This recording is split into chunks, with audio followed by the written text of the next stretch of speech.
Awesome. So good morning, Nicole. For everybody watching, I know I said I was going to be doing some videos around entrepreneurship and interviewing some entrepreneurs that I know. So I want to introduce Nicole Matos. Nicole owns Rivet Management. Nicole and I met each other actually a few years ago at an Alberta Women Entrepreneurs event and have sort of stayed connected since. And we often meet and have coffee and chat about some of the struggles and successes and wins that we have in our entrepreneur ventures. And so I thought it would be cool to have this little chat with Nicole this morning. And so Nicole, I think the first thing I want to start with is, can you just tell us a little bit about your story, and have you always been an entrepreneur? I actually was not an entrepreneur. It was never kind of in the cards for me to aim to go that route. So I actually had worked, like I started off in the very beginning in like retail management. I hadn't gone to university at that point in time. And then I ended up taking those management skills and I worked as a project manager for the government. And after that point, that's when I started doing a little bit more education. And then I went on from there. And then that's around that time is when I decided I wanted to work in the construction industry. So I joke that it was my Erin Brockovich day minus the low cut shirt. And I literally like mapped out all the construction places around my house, revamped my resume to kind of say like, here's my skills that are going to help me in this. Here's how I can do this. And just started going door to door, trying to convince them. And I actually really lucked out because the very first place I went to, they hired me. So it's really great. And it was right here in Sherwood Park. And I worked there for a couple of years. It was a fantastic place to work and learn. And and then at that point, the economy had started to slow down and they started laying a whole bunch of people off. So I could kind of see the writing on the wall. I had already had my daughter. And so I was trying to think of ways that I could find a job that worked with me, like with those commitments and stuff. And that's when I started organizing everything to start my own business. So that's very cool. So how long ago was that? So that was in 2000. I think that was 2008, 2009. Like 2009 is when I officially like incorporated my business, but I think the process might have started in 2008. Okay. And so 2008, 2009, Rivet was born. Yeah. So tell us a little bit about the growth of Rivet and how that started. Yeah, so it was interesting. Like our first year, some clients we had worked with at the other construction company kind of got wind that we were doing our own thing. And they approached us to do work directly for them. And so our first year, we kind of went gangbusters. We had like a stellar year. Had over $1 million worth of contracts first year, so which is like crazy. But then in 2010, I had my son, so my second child. And so like literally in the hospital room, like trying to arrange things on site while I'm going in to have a baby. So that was kind of crazy. So after that, it was like about, all I could kind of do was like make sure I handled my projects, the ones I've already committed to, as fully as possible. And I didn't really take a lot of time to like further expand and build out future projects. So we kind of took a bit of a dip after that. And then obviously I was focused on looking after my baby. And then I started building things up again. And then lo and behold, had my third in 2012. So then we dipped again. And that dip took a little bit longer because 2 boys, less than 2 years apart, that's hard. And so that was a little bit slower.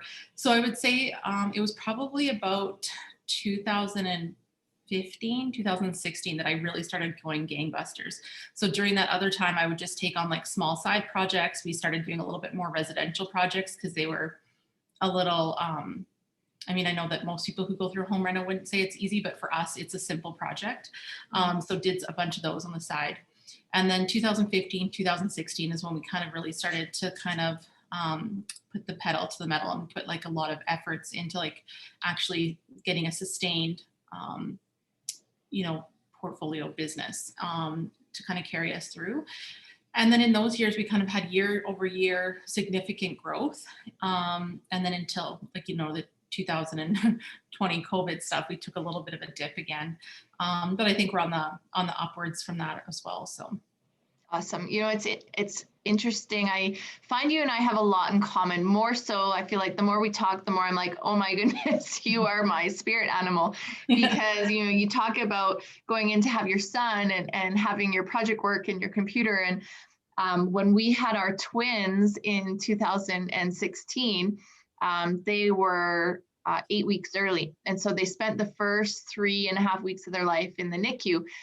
But we had our own room, and I remember every day taking my laptop in to the NICU. I had my 2 kids at home and 2 kids in the NICU, and I brought my laptop and popped it open and did some work, and then I would do what I needed to them with them. But I mean, they were in incubators, so there wasn't a lot I could do except just be in the space with them.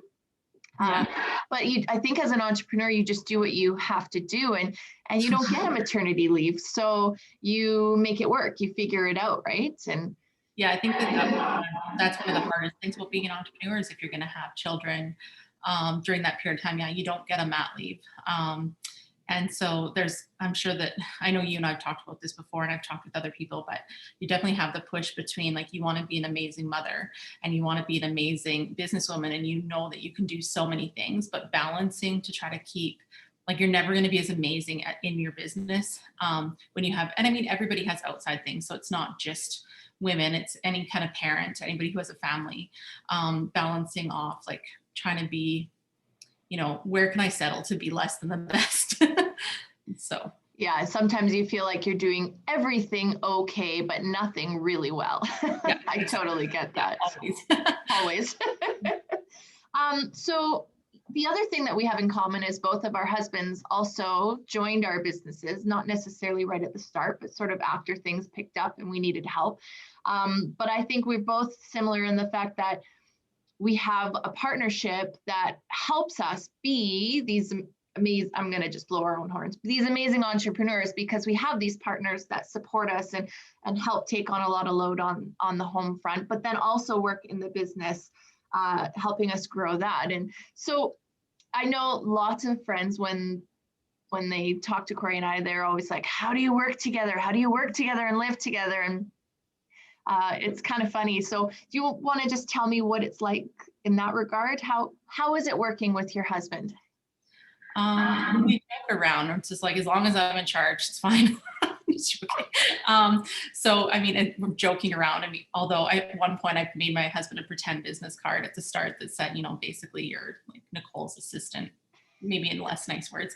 And it was just totally a joke. But yeah, like, actually, it's funny, like all the things that you think your partner's really amazing at home, they end up being really amazing at work. On the flip side, the things that drive you a little bit crazy at home will also drive you crazy at work. But the thing is, we've learned to like work through that. Both of us are willing to kind of say if we've done something wrong or we need help or whatever. But having somebody that you can trust to that level in your business is something that is so valuable. Like when things are just going so awry, because it happens inevitably at times, or you have a tough client or you whatever, he totally gets it and totally understands and is kind of there as a support, or to like take over and to really understand how that impacts the business so much. As like, employees just are never quite the same, no matter how engaged they are. It's not money off of their table, you know, like, so yeah, that part of it's really fantastic. I think the other dynamic in it is that, and I don't know if it's the same for you, but my husband, Tony, doesn't really have any desire to run the company. He really loves what he does. So he's our construction manager. He loves being on site. He's great with people. He loves doing all of that, and he does it very, very well. But he doesn't have any desire to like sit down and have a strategy meeting, or sit down and figure out the marketing plan, or, you know, growth things, or figuring out policies and procedures. Like, he just has zero interest in any of that. So there's not really any power struggle or anything there. We just kind of each have really complementary skills. So I think it's fine.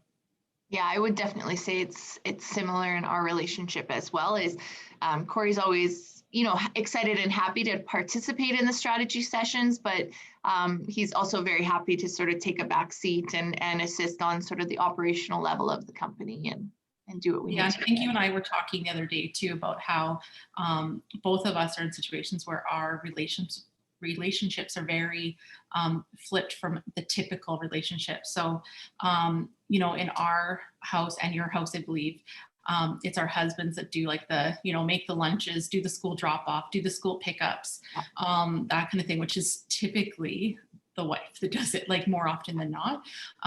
So whereas, yeah, in both of our lives, that's a little bit different.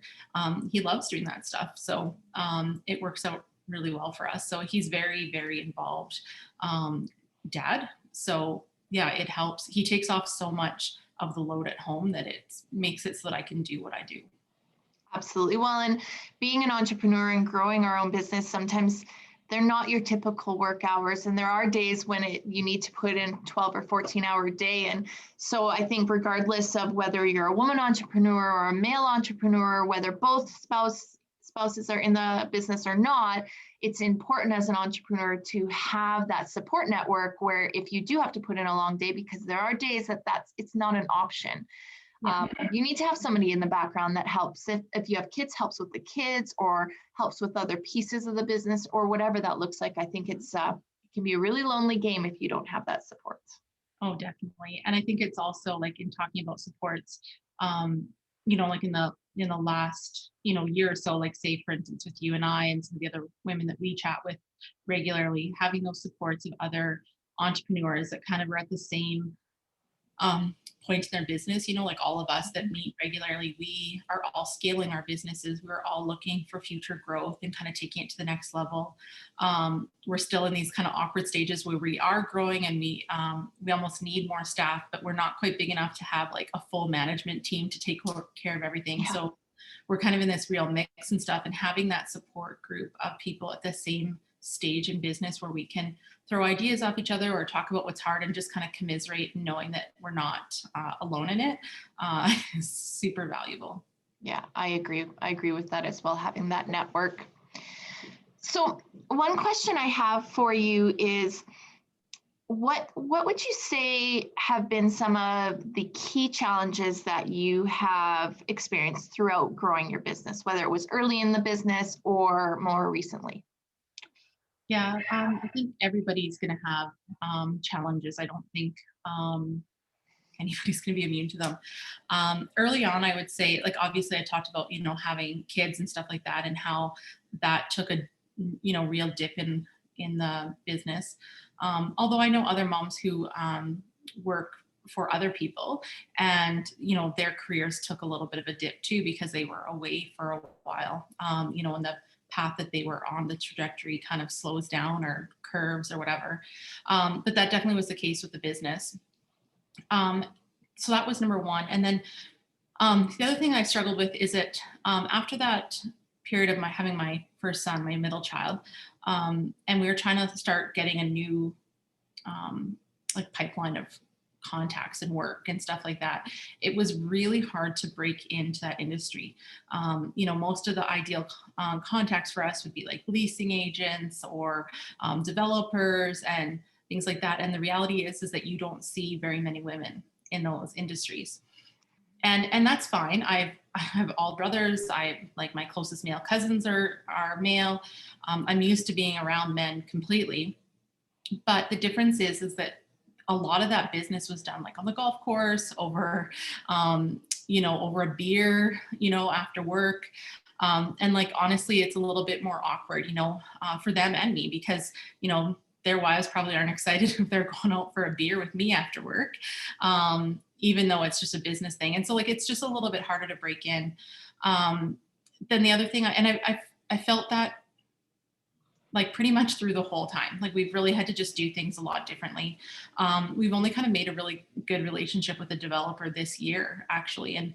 And we just connected over like our love of buildings and of history and things like that. So that's been really great. But that's why we ended up taking more design classes and kind of changing our whole model. So we've really been disrupting the industry because we're approaching projects and how they've been done and how they've always been done.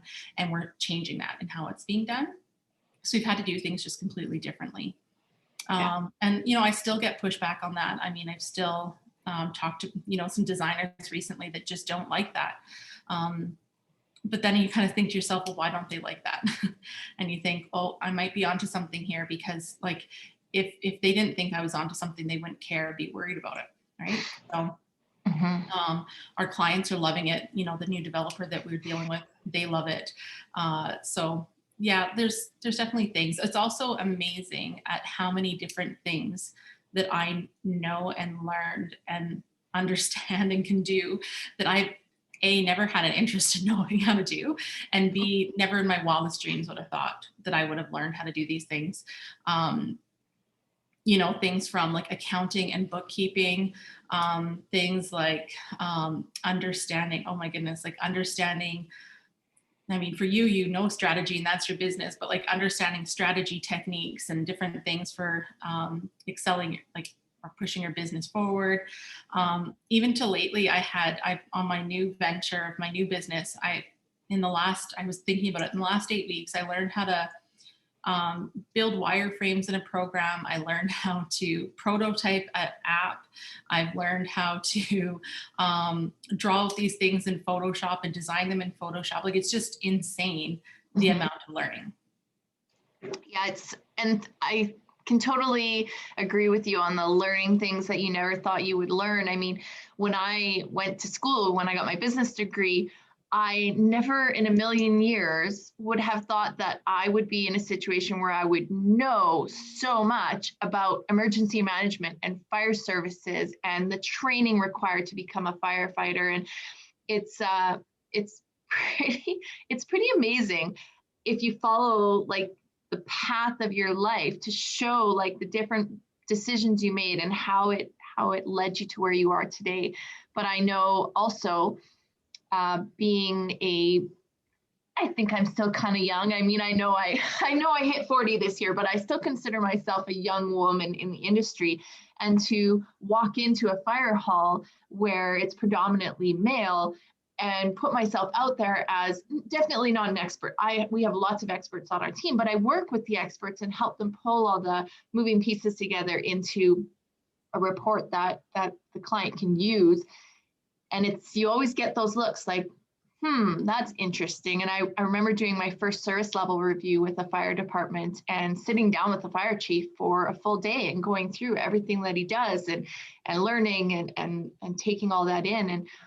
And it was, it's quite the experience for sure. I can totally understand that. Yeah, I definitely think that there is challenges. And I think there's additional challenges as being a woman. I mean, I don't ever want to feel like I'm having a pity party. That's not the name of the game. However, there's just legitimate things. I've had a local business owner who's very nice, very well respected in the community, a nice person. And every time I would talk to him and give him answers, he would immediately call my husband and go and ask him the same questions. And then my husband would call me and say, he's asking me this stuff and I don't know the answers to it. Can you tell me? And I'm saying, I just told him these things. And after a few weeks, the client literally said to me, he goes, I'm a little embarrassed. He goes, if I really check myself and think about it, I was calling him because I assumed that he would know more because he's a man. And even a couple of weeks ago, talking to a lender and talking about finances, and he kept, I just told him the history of our business and how I started it and did all these things. And every time he would look to Tony and be like, oh, well, how everything's built really well. And it's just like, you just kind of shrug it off and, that they're not meaning to have that intent, but they don't even realize what they're doing. Right. So, yeah. And also as an Indigenous business owner, I mean, I'm not a visible minority, so that makes things a little easier, which is really sad though. But, I definitely try to support a lot of those, different equity seeking groups and things like that. So. Yeah, absolutely. It's funny that you say that. I know Corey and I, when we interview or meet with potential new consultants, we do it together and we just go to a Starbucks, or I typically don't bring them to the office right away. We meet on sort of a neutral territory. And I remember meeting with one gentleman, and he, late in his career, had an amazing track record, this great resume, and we met, and he knew that that I was the president of the company, and the introduction, all the emails were with me. When we sat down and had coffee, he only spoke with Corey. I would ask him a question and he would turn and answer Corey. It was very weird.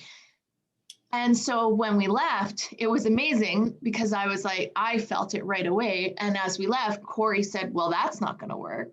And I kind of laughed. I'm like, oh yeah, why is that? He's like, well, he clearly didn't respect the fact that you were the boss, not me.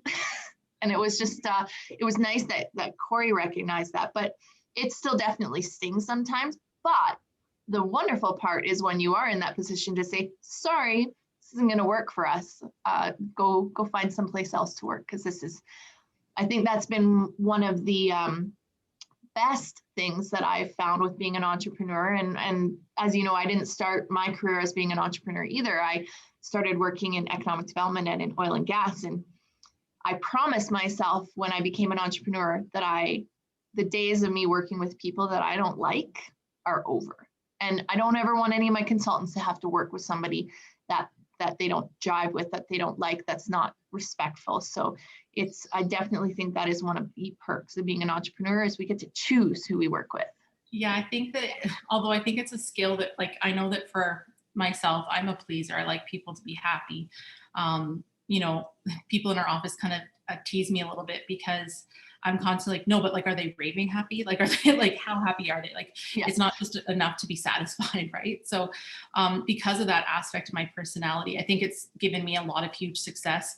But there's definitely like repeatedly, like even in the last year where I've taken on clients where I kind of knew, and, you know, my instincts and my intuition were there, knowing that these aren't people, they're not my people. They're not the people I should be working with. You know, and I really have to consistently, like as a team, we remind ourselves, like, not only here's who our clients are, but here's who our clients are not, you know? And so it's definitely something I've had to learn, but that I think I'm going to continually have to work on. Yeah, absolutely. So Nicole, you did mention sort of a new venture, and you don't have to share what that venture is, but I think that that's another thing that we share in common. And it's interesting. I'm reading a book written by Arlene Dickinson right now, and she talks about the sort of fire in an entrepreneur's belly and how even lots of entrepreneurs start in other careers, but they get bored easily and they get frustrated and typically don't fit well because they're always trying to push the envelope and do new things. And I don't know about you, but in my previous career, it was like, here's your little box, stay in your little box. Don't go out of your box, stay in your box, which always frustrated me. And I always got bored and would leave to a new box and then to a new box, and then finally landed here. But it's interesting because we both have built quite successful companies, but we're both also seem to have that, like, I hate to call it boredom because I love transitional solutions. It's my baby and I love it, but it's not a baby anymore. Now it's like a grown up and it lives and breathes on its own and it doesn't necessarily need me there. Now we're still growing and there's lots of that piece, but I'm excited to start something new and do a new venture, and you are too. So do you think it's that sort of burning in your belly entrepreneurialism that's driving you to start something new? Well, I think there's a few things. Like, number one was I love construction. I love design. I mean, I've been obsessed since I was a little kid. Like, I used to watch Home Time and stuff, cartoons on Saturday. So I've always loved that, and it's always going to be something I'm super interested in. But like you, you know, I've you've kind of figured it out, sort of. I mean, there's always still learning, but it's not that same, like, you know, I've seen that picture where it's like learning and it's like drinking out of a fire hose, you know, and it's just like, it's not that anymore. So it's almost like, well, this is a little bit, I don't dare I say too easy, but because it's not. But so I think that's part of it. It's also because I like the business strategy part so much, and like looking at things and optimizing them and like maximizing the potential. It's really hard to not look at opportunities and think about, like, oh, what if you did this, or what if you did that? But the other component with my new venture, it's, I mean, I don't mind saying it's an online food marketplace. It's totally unrelated to what I'm doing, and it's an online platform, totally not what I'm used to doing. But it was I don't know, in the last year, especially, I've always been fairly philanthropic, with a limited budget, like philanthropic at heart. I've always volunteered a lot. I've always helped out a lot. But in the last year or so, I felt it even more. Like I felt this like massive need to like kind of help and give back. And I feel like it's kind of taking over me in some ways. And so this new venture, I really feel is going to help like a lot of other small businesses, small food producers. I feel like it's going to be a massive good thing for like immigrants and for Indigenous and like, all these different groups. And so, yeah, that's part of it. But it's funny because my husband actually has said to me probably about 5 times in the last 2 weeks, like, you have enough on your plate. Like I was on a training call with Alberta women entrepreneurs, and there's another woman that has a business there. And I just was like, what about this idea? What about that idea? And I was like, I said to my husband, I'm like, maybe I should approach her about like buying into her business. And like, I think that I could offer so much. And he's like, whoa, whoa, no. So, I think our husbands should go have a beer together. I think so. Yeah. Yeah, definitely.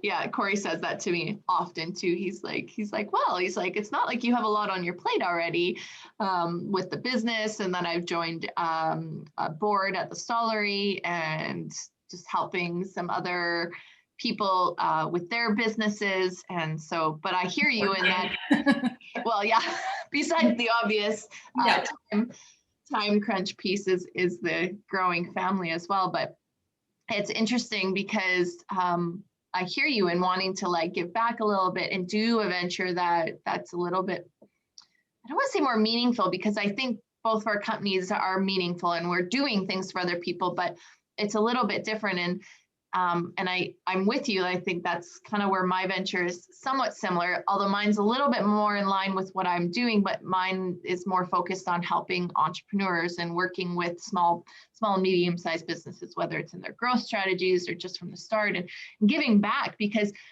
certainly like one of my biggest frustrations through this is there's nobody to talk to about this stuff. I mean, you and I have a great relationship. We talk, but man, I would love nothing more than to sit down and have coffee with somebody who's been there, done that, and can tell me, hey, you should do this step now. Or I can sit down and say, you know what, I'm really thinking about taking the leap into hiring people, or I really want to move into another province. Do I get the project and then find the people, or do I find the people and then find the project? And there's like just questions that I would love to talk to people, and there aren't people there unless you want to pay big bucks. I should say that I have been pulled into a few of those where I pay somebody a lot of money to take me through and help me figure out the answers. I've never been given the answers, but just help me figure out the answers. And so that's something I'm super passionate about. I want to help people, obviously not for free, but I certainly don't expect to charge what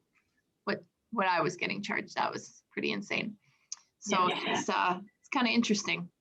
Yeah, I definitely feel like, that you're starting on like to really find success when you start getting like those nonstop calls of people trying to sell you like advertisements or be part of this networking group or be part of this networking group. It only costs $7,000 a year, just to say you're part of the group and to talk to the people in the group. And yeah, it's definitely a tough go. I remember being on one of the Alberta Women Entrepreneur panels and sitting next to this really successful woman. And she was kind of had all the skills that I feel self-conscious that I don't have. Like, it was like, she was just like fit the puzzle piece perfectly. She had so much, she was like an engineer and like she just had, I don't know, a few degrees and all that kind of stuff. Talking to her after, and I'm thinking, oh wow, like I think she had a business degree too. She had a business degree and she had an engineering degree. And I'm thinking she must know all the answers to these things that I'm wondering how to do. Like financial projections and how to figure out this. And when do I take the leap to hire someone? And when do I, all of these things. And I talked to her and I'm like, you must have learned this in school. Like what do you know about this? Whatever. And she's like, no, they don't teach you that in school. No, they don't. And so it's like, yeah, trying to find the people that have, like that mentorship piece, right? I think that with your business, it's definitely that give back to help those who are going down the same road that we've had to have an easier path, right? Yeah. Mm-hmm. Yeah, and to some extent, I'm kind of hoping that that's what these videos will do, is some people might watch them and say, hey, I totally get that. Sometimes it's even just there's misery loves company, right? And it's like when you hear somebody else going through the same challenges, you're like, okay, I feel better now. I feel like this is normal. This is just part of the process. And sometimes we have different approaches to it and we can learn from each other, right? And even on a personal level, right? Like, we were talking about that recently, where it's like a lot of my other friends who have more traditional type jobs don't have the flexibility that I have in a lot of ways. So even though there's a lot of like misery components, there's also these cool components where, I could just, go through a weekday trip or something somewhere and, or it's like, hey, let's go to this conference, we can write it all off or like whatever. So having, those people that and that you can connect with and enjoy those things with is also really nice. Yeah, absolutely. Absolutely. So I guess my last question for you would be, what advice would you give to a new entrepreneur or an entrepreneur that's starting on a growth trajectory? I would say the biggest one is just get involved early. I kind of felt all the time like I would get connected to people and get to know people or get involved in groups once I was successful. I felt like I kind of had to have some success to be there. Yeah. Like even with Alberta Women Entrepreneurs, I think like I've only really got involved with them in the last like maybe 3 or 4 years. And I'm just kicking myself. Why wasn't I involved in this years ago? Like they have so much support, so much help, so much networking. And it's not just Alberta Women Entrepreneurs. Like there's so many groups. There's even in your community. It wasn't until a couple of years ago, another female local entrepreneur introduced me to economic development. Like I just assumed that was for like the big, refineries and stuff like that, not little old me. And so get involved so early. Like it's good for your mental state. It's good for connections. It's good for learning. It's never too early. Even if you're just thinking about doing it, get involved and talk to people. Yeah. Well, and there's so many different options out there, right? Like there's the chambers of commerce, there's the economic development groups. Definitely, if you're an entrepreneur, reach out to those folks, because if they can't help you, they definitely will know where you can go for help. Yes. And then there's like the different diversity groups. So whether you're a woman, Alberta Women Entrepreneurs, and I know there's a whole bunch of other ones, so I certainly am not trying to leave anyone out. Or there's different Aboriginal business associations. Yeah, there's like there's Futurepreneur, which is like for like if you're under 38, I think. So I'm an oldpreneur apparently now. Should have joined that a few years ago. Yeah, I'm an ancientpreneur according to their standards. No, I'm just joking. Yeah, there's like Futurepreneur. There's even some groups that are, more for rural businesses, and they just specifically help rural. There's like Startup Edmonton is more for tech and that kind of stuff. So there's a place kind of for everyone.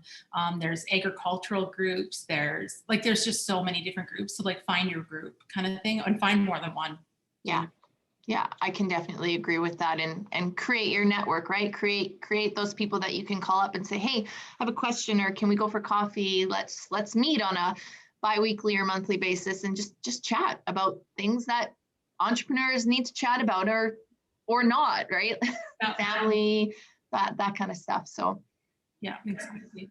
Awesome. Well, Nicole, this has been really awesome. I want to do this again with you because I feel like we just scratched the surface of a lot of different topics. This was super fun. And I think the meetings that I have with you and with other entrepreneurs always leave my soul a little bit more full and my anxiety a little bit more at ease. And so hopefully people watching, that helps. I know for certain I'm always available for questions. If people have questions or want to reach out and have a coffee, totally here. I'm sure Nicole is too. So definitely, you can find us at our companies at Rivet Management or Transitional Solutions. And thanks so much for watching us. Thank you for having me.